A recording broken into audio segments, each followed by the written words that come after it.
Hello friends, मेरे YouTube channel Arvind ईजोन पे आपका फिर से स्वागत है।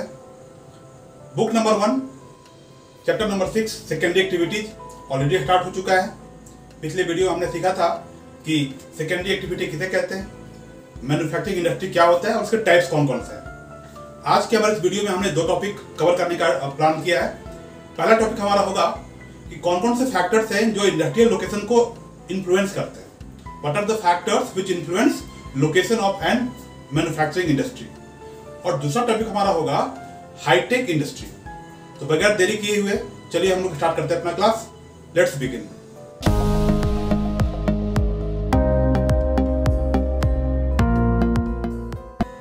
इससे पहले कि मैं टॉपिक के डिटेल में जाऊं, आपको मैं एक सिंपल सा पहले एग्जांपल देना चाहता हूं, तो ताकि आपके बात दिमाग में अच्छे से बैठ।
1 टन के आसपास हमारा स्टील बाहर निकलेगा, आउटपुट निकलेगा, प्रोडक्शन होगा। तो 9 टन क्या हो गया, 9 टन क्या हो गया, ये तो वेस्ट जनरेट हो गया।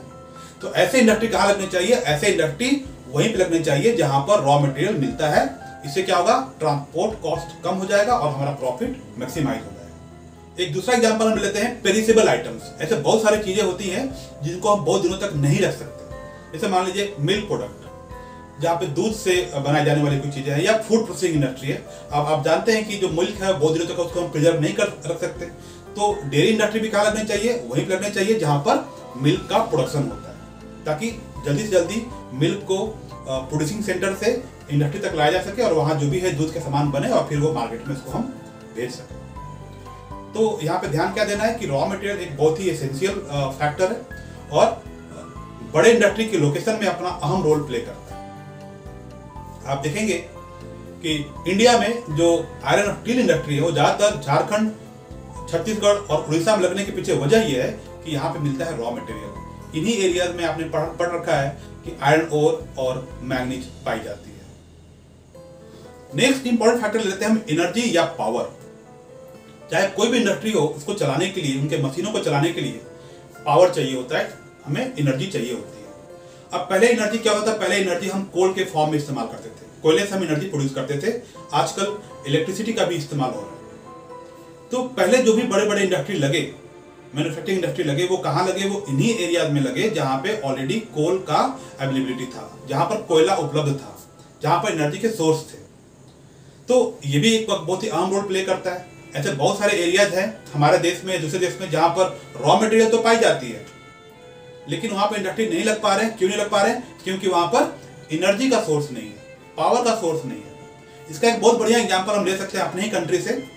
देखेंगे कि आयरन ओर झारखंड, उड़ीसा और छत्तीसगढ़ में मिलता है, साथ ही साथ आयरन ओर कर्नाटक और गोवा में भी मिलता है। लेकिन स्टील इंडस्ट्री ज्यादातर कहाँ लगे, झारखंड और उड़ीसा और छत्तीसगढ़ में लगे। सबसे वजह यह था कि यहाँ पर आयरन ओर के साथ साथ कोयला भी मिलता है, यानी कि एनर्जी भी मिलता है। जबकि कर्नाटक और गोवा में वहां पर एनर्जी की कमी है, वहां पर कोल के कोई बड़े वहां पे माइनिंग सेंटर्स नहीं है। तो इस वजह से वहां के जो आयरन ओर हैं वो ज्यादातर पहले एक्सपोर्ट कर दिए जाते थे। नेक्स्ट इंपॉर्टेंट फैक्टर है चीप लेबर, सस्ते मजदूर। कोई भी इंडस्ट्री हो, वहां पर चाहे आपने कितना ही मशीन लगा रखा हो, काम करने के लिए वर्कर तो चाहिए ही चाहिए। कोई ऐसा देश, कोई ऐसा क्षेत्र जहां पर चलिए मान लेते हैं कि वहाँ रॉ मटेरियल है, एनर्जी भी है, लेकिन वहाँ पे वर्कर्स नहीं है, वहाँ पे लोग नहीं है, पॉपुलेशन बहुत ही कम है, तो वहाँ पर इंडस्ट्रियल डेवलपमेंट नहीं हो पाएगा, वहाँ इंडस्ट्री नहीं लग पाएगी। क्योंकि वहाँ के काम कैसे चलेगा, मशीन कौन चलाएगा, उसको ऑपरेट कौन करेगा, ये जो प्रोसेसिंग का काम है इसको कौन करेगा। तो चीप वर्कर्स काफी इंपॉर्टेंट फैक्टर है। जिन एरियाज में पॉपुलेशन ज्यादा होती है, आबादी ज्यादा है, जाहिर सी बात है वहां पर वर्कर्स चीप होंगे, वहां पर वेज कम होगा, लेबर सस्ते और आसानी से मिल जाएंगी।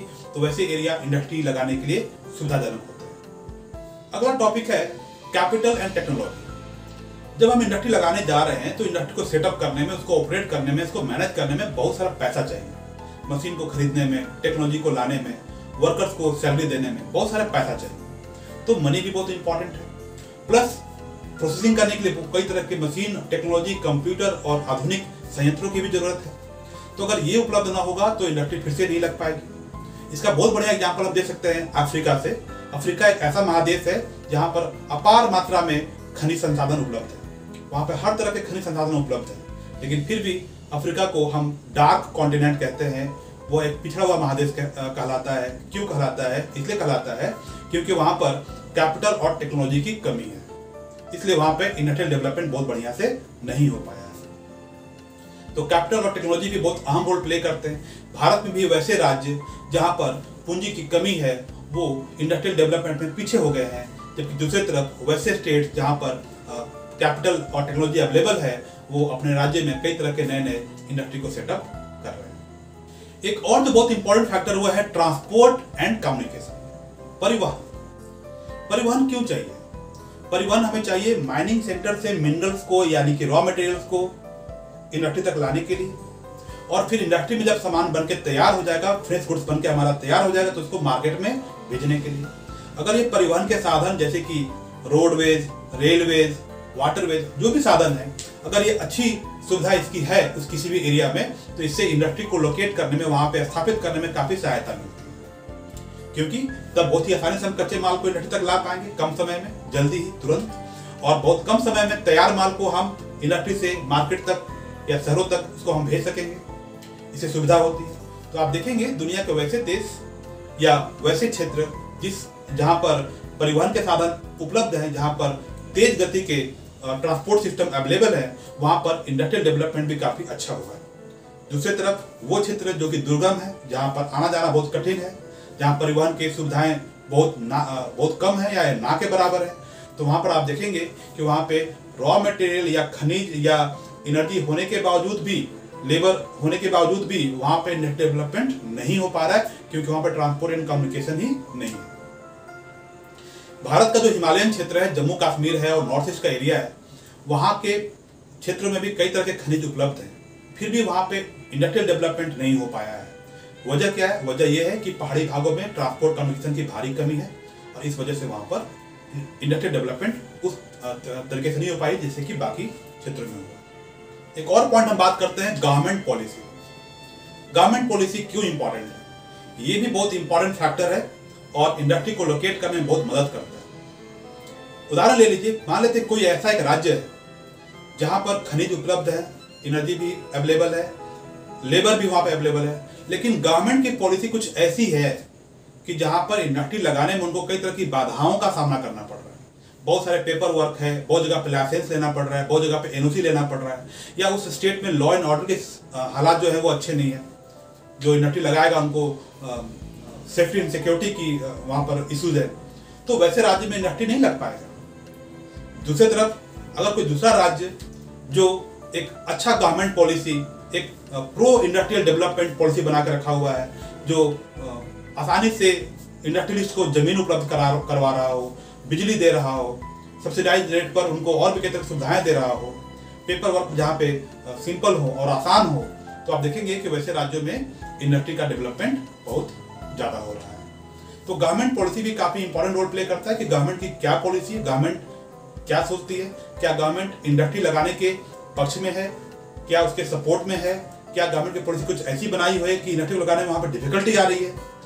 तो ये सब बातों का भी लोकेशन ऑफ इंडस्ट्री पे काफ़ी असर पड़ता है। और अंत में बात करेंगे हम लोग एग्लोमरेशन इकोनॉमी। तो ये क्या कीजिए, ये कई बार इसको स्टूडेंट समझ नहीं पाते हैं। एग्लोमरेशन इकोनॉमी, इसका मतलब ये है कि जहाँ पे कोई एक बड़ा तरह का इंडस्ट्री लग जाता है तो उस पर डिपेंडेंट कई छोटे मोटे इंडस्ट्री भी वहाँ पे अपने आप ही लगने शुरू हो जाते हैं। जैसे मान लीजिए किसी एक शहर में एक स्टील का इंडस्ट्री लग गया, आयरन और स्टील इंडस्ट्री लग गया, तो आप देखेंगे कि आयरन और स्टील से जुड़े हुए कई छोटे मोटे इंडस्ट्री, कई छोटे मोटे उद्योग उसके अगल बगल सेटअप होने शुरू हो गए। तो ये कहलाता है एग्लोमरेशन इकोनॉमी, यानी कि एक बड़े इंडस्ट्री से जुड़े हुए कई छोटे मोटे सब्सिडरी एलाइड इंडस्ट्री वहां पर अपने आप ही डेवलपमेंट उनका शुरू हो जाता है। इसका एक एग्जांपल आप ले सकते हैं, मान लीजिए अस्पताल से, हॉस्पिटल से। अगर यहाँ पे एक हॉस्पिटल खोल दिया जाए तो आप देखेंगे कि कुछ दिनों के बाद वहां पे अगल बगल कई सारे मेडिकल स्टोर्स जो दवाई बेचते हैं वो खुल जाएंगे, कई सारे लेबोरेटरी जहाँ पे ब्लड टेस्ट, यूरिन टेस्ट वगैरह होता है वो खुल जाएंगे, और भी मेडिकल या हेल्थ से जुड़े हुए कई सारे इक्विपमेंट जो लोगों को चाहिए वो सब वहाँ पे खुलने शुरू हो जाएंगे। तो ये क्यों सारा हो पाया? ये तभी हो पाया क्योंकि यहाँ पे एक बड़ा सा हॉस्पिटल खुल गया। तो ये सब जो आप देख रहे हैं डेवलपमेंट जो हॉस्पिटल के खुलने के बाद हुआ, ये कहलाता है एग्लोमरेशन इकोनॉमी। ठीक वैसे ही जब कोई एक बड़ा इंडस्ट्री खुलता है, मान लीजिए चाहे वो सीमेंट इंडस्ट्री हो या स्टील इंडस्ट्री हो या कॉटन टेक्सटाइल इंडस्ट्री हो, पेट्रोकेमिकल इंडस्ट्री हो, तो उसके ऊपर डिपेंडेंट कई सारे छोटे छोटे इंडस्ट्रीज उसके आसपास अपने आप खुलने शुरू हो जाते हैं, क्योंकि उनको उससे रॉ मटेरियल मिलता है और उनको काफी सुविधाएं मिलती है। तो उम्मीद है कि ये सारे फैक्टर्स आपको समझ में आ गए होंगे। सवाल कैसा बनेगा इस पे सवाल ये बनेगा that what are the important factors which influence location of an industry, या ये भी बन सकता है that industries are not located everywhere, they are located at certain places, why. तो आप क्या करेंगे ऐसे कंडीशन में? आप इन पॉइंट्स को लिख डालेंगे। क्या क्या पॉइंट है फिर से जरा एक बार देख लेते हैं। इसमें पॉइंट आ जाएंगे आपके market, raw material, energy, capital and technology, transport and communication, government policy और लास्ट में एग्लोमरेशन इकोनॉमिक्स। तो आज का हमारा दूसरा टॉपिक है हाईटेक इंडस्ट्री। नाम जरा ध्यान से सुनेंगे आप, हाई टेक। हाई तो आप समझ ही रहे हैं, टेक का यहाँ मतलब है टेक्नोलॉजी। ऐसे मैन्युफैक्चरिंग इंडस्ट्री जहां पर टेक्नोलॉजी का अधिक से अधिक इस्तेमाल होता है, वैसे इंडस्ट्रीज को हम कहेंगे हाई टेक इंडस्ट्री। जब भी हम बात करते हैं इंडस्ट्रीज का, तो आमतौर पे हमारे दिमाग में कुछ इस तरह का इंडस्ट्री का एक पिक्चर उभर कर आता है, जहां बहुत बड़ा एक प्लांट हो, बहुत सारे वर्कर्स हो, बहुत सारी मशीनें हो, रॉ मटेरियल हो, चिमनी से धुआं निकल रहा हो। कुछ इस तरह का एक इमेज हमारे माइंड में चला आता है जब भी हम बात करते हैं इंडस्ट्री का। लेकिन हाईटेक इंडस्ट्री बिल्कुल ऐसा नहीं है।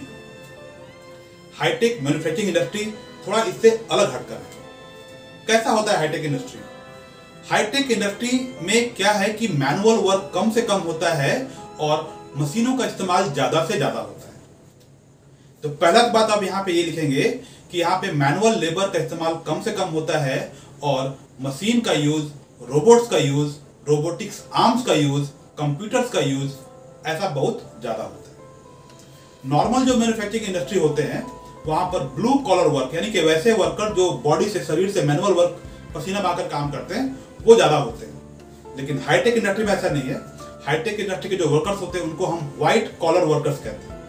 व्हाइट कॉलर करने का मतलब क्या हुआ कि वो स्किल्ड वर्कर हैं, वो पढ़े लिखे, एजुकेटेड, क्वालिफाइड और स्किल्ड वर्कर्स हैं। वहां पे वो हथौड़ा नहीं चला रहे, वहां पे पसीना नहीं बहा रहे, वहां पे उनका काम कुछ अलग तरह का है। तो एक और खास बात की है कि जो नॉर्मल हमारा एक आमतौर पे जो इंडस्ट्री की बात करते हैं वहां पे ब्लू कॉलर वर्कर्स होते हैं जो मैनुअल वर्क करते रहते हैं। लेकिन हाईटेक इंडस्ट्री में व्हाइट कॉलर वर्कर्स होते हैं, यानी कि स्किल्ड, एजुकेटेड वर्कर्स होते हैं। हाईटेक इंडस्ट्री में एक और खास बात यह है कि यहाँ पर एक अलग से डिपार्टमेंट होता है जिसको हम कहते हैं R&D। फुल फॉर्म हो जाएगा रिसर्च एंड डेवलपमेंट विंग। यानी कि ये इंडस्ट्री जो है ये रिसर्च और डेवलपमेंट पे एक मोटा पैसा खर्च करते हैं। इनके बहुत सारे साइंटिस्ट ये रिसर्च करते हैं कि कैसे हम प्रोडक्ट को बनाएंगे तो ताकि इसका यूजफुलनेस बढ़ जाए, इसकी यूटिलिटी बढ़ जाए, इसका मार्केट में डिमांड बढ़ जाए। ये रिसर्च करते हैं कि आजकल मार्केट में क्या डिमांड है, किस मॉडल का ज्यादा फैशन चल रहा है, लोग पसंद कर रहे हैं उनको, कैसे हम टेक्नोलॉजी का यूज करें ताकि इससे हम कम से कम वेस्ट जनरेट हो और हमारा जो सामान बनेगी, जो हमारा जो चीज बनेगी उसकी परफॉर्मेंस अच्छे से अच्छा हो जाए। तो इसके लिए वो लोग रिसर्च एंड डेवलपमेंट एक अलग से डिपार्टमेंट होता है। ये आमतौर पे सिंपल इंडस्ट्री में दिखाई नहीं पड़ेगा, लेकिन हाईटेक इंडस्ट्री में आपको जरूर दिखाई पड़ेगा। तो हाईटेक इंडस्ट्री में एक और खास बात क्या जोड़ देंगे आप कि यहाँ पे एक अलग से रिसर्च एंड डेवलपमेंट डिपार्टमेंट होता है। अगला जो इंपॉर्टेंट फीचर है हाईटेक इंडस्ट्री का वो है CAD। देखिए ये जो वर्ड मैं आपको बता रहा हूँ ये जरूर आपको एग्जाम में अपने आंसर में लिखने हैं। CAD का यहाँ मतलब क्या हुआ? Computer aided design. ऐसा डिजाइन जो कंप्यूटर द्वारा बनाया गया हो। अब अलग क्या होता है भाई? जो डिजाइन हम हाथ से बनाते हैं, जो आर्किटेक्चर होते हैं, जो हाथ से डिजाइन बनाते हैं, किसी मशीन का या गाड़ी का या कोई भी टूल्स का डिजाइन बनाते हैं मैनुअल तरीके से, उसको बहुत जल्दी से वो चेंज नहीं कर सकते। मान लीजिए कि अभी मैंने कार बनाया और मालूम चला कि कार के किसी एरिया में कोई डिफेक्ट है या बाजार में कार के इस मॉडल की उतनी डिमांड नहीं है, लोग पसंद नहीं कर रहे, कुछ ऐसा चाह रहे हैं, तो सडनली मैं उस डिजाइन को बदल नहीं सकता क्योंकि वो सारा कुछ हाथ से बनाया हुआ है। लेकिन अगर वही डिजाइन कंप्यूटर से बना हुआ हो तो मार्केट के डिमांड के हिसाब से, कस्टमर के डिमांड के हिसाब से मैं बहुत जल्दी उसके अंदर चेंज ला सकता हूँ और बहुत जल्दी ही मैं नया मॉडल बाजार में लॉन्च कर सकता हूँ। तो मैं क्या करूंगा? मैं कंपटीशन में आगे निकल जाऊंगा। तो जो इंडस्ट्री अपने डिजाइन को कंप्यूटर से बनाते हैं, कंप्यूटर द्वारा सारा संचालित करते हैं, वो बहुत ही आसानी से ये काम कर पाते हैं। तो वैसे इंडस्ट्री को हम कहते हैं हाईटेक इंडस्ट्री, जहां पर सारा डिजाइनिंग प्रोसेस जो होता है वो कंप्यूटराइज होता है, कंप्यूटर से बना होता है। आजकल आप देख रहे हो कितना तेजी से गाड़ियों का मॉडल हो या मोबाइल का मॉडल हो या कोई भी चीज का मॉडल हो, बहुत तेजी से बदल रहा है, बाइक का, कार का मॉडल। इसका वजह यह है कि आजकल ये सारे जो डिजाइनिंग काम हो रहे हैं ये सब ऑटोकैड में, यानी कि CAD, कंप्यूटर एडेड डिजाइन के मदद से की जा रही है। तो अपने आंसर में आप जरूर मेंशन करेंगे कि हाईटेक इंडस्ट्री का एक खास फीचर ये है कि इसमें CAD यानी कि कंप्यूटर एडेड डिजाइन शामिल होता है। इसके बाद आप देखेंगे कि हाईटेक इंडस्ट्री जो होते हैं उनका जो पूरा कैंपस है वो नीट एंड क्लीन है। वहां पे ऐसा नहीं देखेगा कोयला बिखरा पड़ा हुआ है, आयरन ओर है या राख पड़ा हुआ है या धुआं निकल रहा है, बिल्कुल ऐसा आप नहीं देखेंगे। आप देखेंगे कि एकदम नीट एंड क्लीन एरिया है। वहाँ अच्छे पार्क बने हुए हैं, वहाँ पे लोगों के चलने के लिए, पेडेस्ट्रियन के चलने के लिए पाथ बने हुए हैं, अच्छे अच्छे डिपार्टमेंट्स बने हुए हैं, अच्छे अच्छे बिल्डिंग्स बने हुए हैं। तो एकदम साफ सुथरा आपको एनवायरनमेंट देखने को मिलेगा। कहाँ पर? हाईटेक इंडस्ट्री में। और खास तौर पे हाईटेक इंडस्ट्री कहाँ लगाए जाते हैं? जो भी देश के जो बड़े बड़े नगर हैं, जैसे कि इंडिया में ले लीजिए बैंगलोर, या अमेरिका अगर हम बात करें तो वहाँ पे San Francisco, California. San Francisco को हम कई बार सिलिकॉन वैली के नाम से जानते हैं, ठीक वैसे ही बेंगलोर को भी, यानी बेंगलुरु जिसको कहते हैं, उसको भी हम इंडिया का सिलिकॉन वैली बोलते हैं। क्यों? क्योंकि वहाँ पर इलेक्ट्रॉनिक का, IT इंडस्ट्री का काफ़ी डेवलपमेंट हुआ है। तो हाईटेक इंडस्ट्री में बनाई क्या जाती है? हाईटेक इंडस्ट्री में जाहिर सी बात है वहाँ पर आयरन और स्टील नहीं बनाई जाती। हाईटेक इंडस्ट्री में बनाई जाती है इलेक्ट्रॉनिक के आइटम्स, जैसे कि मोबाइल हो गया, टेलीविजन सेट हो गया, कंप्यूटर्स हो गए। हाईटेक इंडस्ट्री में बनाई जाती है आपके ऑटोमोबाइल्स, कार, बाइक और भी कई तरह की चीज़ें, हवाई जहाज, ये सब बनाई जाती है। फार्मास्यूटिकल्स, दवाइयाँ बनाई जाती है, वैक्सीन बनाई जाती हैं। डिफेंस से जुड़े हुए इक्विपमेंट्स, रडार, गन या और भी ऐसे ही कई तरह की चीज़ें बनाई जाती हैं। तो इस तरीके से आप हाईटेक इंडस्ट्री को एक्सप्लेन कर सकते हैं। क्या क्या लिखना है आपको यहाँ पर? यहाँ पर आपको लिखना है कि हाईटेक इंडस्ट्री वैसे इंडस्ट्री होते हैं जहाँ पर टेक्नोलॉजी का बहुत ज़्यादा से ज़्यादा इस्तेमाल होता है। हाईटेक इंडस्ट्री वैसे इंडस्ट्री होते हैं जहाँ पर एक अलग से रिसर्च एंड डेवलपमेंट का डिपार्टमेंट होता है। हाईटेक इंडस्ट्री में CAD, कंप्यूटर एडेड डिजाइन का इस्तेमाल अधिक से अधिक होता है। रोबोट्स का इस्तेमाल अधिक से अधिक होता है। मैनुअल वर्क कम से कम होता है। हाईटेक इंडस्ट्री का कैंपस बहुत ही नीट एंड क्लीन होता है। हाईटेक इंडस्ट्री कहाँ लगाए जाते हैं? देश के जो बड़े शहर हैं वहाँ पर ये पाए जाते हैं हाईटेक इंडस्ट्री। कई बार उनको हम टेक्नोपॉलिस भी कहते हैं, ठीक है ना? टेक्नोपॉलिस भी शब्द का हम इस्तेमाल करते हैं। तो इस तरीके से आप हाईटेक इंडस्ट्री को लिख सकते हैं। तो आज क्लास यही खत्म करते हैं, फिर मिलते हैं अगले क्लास में किसी नए टॉपिक के साथ। Thank you.